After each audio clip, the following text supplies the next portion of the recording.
2026 தேர்தலின் போது காங்கிரஸ் நடந்து கொண்ட விதம் நிச்சயமாக திமுகவை காயப்படுத்தியிருக்கிறது. அது அவங்க ஒரு 2, 3 லெவல்ல நான் அத பார்க்குறேன். முதல்ல தமிழக வெற்றிக் கழகத்துடன் ரகசியமாக பேச்சுவார்த்தை நடத்தியது.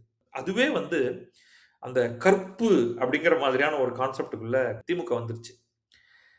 என்கிட்ட ஒரு உறவுல இருக்கும் பொழுது, நீ எப்படி போய் இன்னொருத்தன்ட்ட பேசலாம்?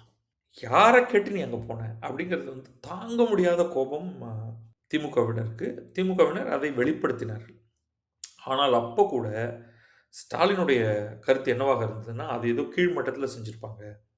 ராகுல் காந்தி என்னுடைய பிரதர் அப்படிங்கிற மாதிரியான ஒரு எண்ணத்தில தான் ஸ்டாலின் இருந்தது போல தெரிகிறது. இதெல்லாம் ஒரு பின்னாடி நம்ம கட்டமைக்கக்கூடிய விஷயம் தான். அந்த சமயத்தில எக்ஸாக்ட்டா என்ன நடந்ததுங்கிறத சில வார்த்தைகள வச்சு தான் நம்ம சொல்ல முடியும். அதனால தான் அவங்க காங்கிரஸ் நீ வெளியில போ அப்படின்னு சொல்லல. அப்படி சொல்லியிருக்கவும் முடியாது. ஏன்னா 2026 தேர்தல்ல ஜெயிக்கணும்னா, அனைவருடைய ஆதரவும் தங்களுக்கு தேவை என்று திமுகவுக்கு ஓரளவுக்கு தெரிந்திருந்தது. 2வது அந்த சீட்டுக்கான போராட்டம். 25 தரோம் என்று சொல்லும் பொழுது, ஒரு மெகா கூட்டணி போட்டிருந்தாங்க. எல்லாரும் இடங்களை குறைத்துக் கொள்ள வேண்டும் அப்படின்னு அவங்க சொன்னாங்க.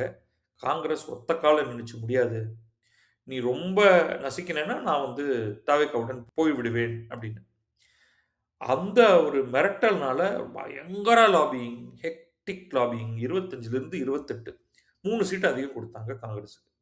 இன்றைக்கு என்ன இருக்கு? தேர்தல் முடிஞ்ச உடனே நகர்ந்து தமிழக வெற்றிக் கழகத்திட்ட போயிருச்சு. இனி என்ன ஆகும் அப்படின்னா, இனி இவர்கள் யாருக்கும் எந்த சப்போர்ட்டும் பண்ணக்கூடாது. இவர்கள் யாரும் தேவையில்ல என்ற ஒரு முடிவுக்கு ஏன்னா இவர்கள் எல்லாத்தையும் எலெக்ட் பண்ணி என்ன பண்றது? இப்போ ஒரு 3வது ஃபோர்ஸ் வந்துருச்சு.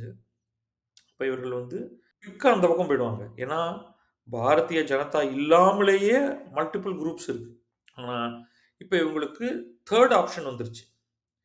பாரதிய ஜனதா உள்ள ஆப்ஷன் அதுக்கு நாங்க போமாட்டோம். திமுக இருக்கு, த.வே.க இருக்கு. ஸோ இது நிச்சயமாக திராவிட முன்னேற்றக் கழகத்துக்கு மிகப்பெரிய பின்னடைவு.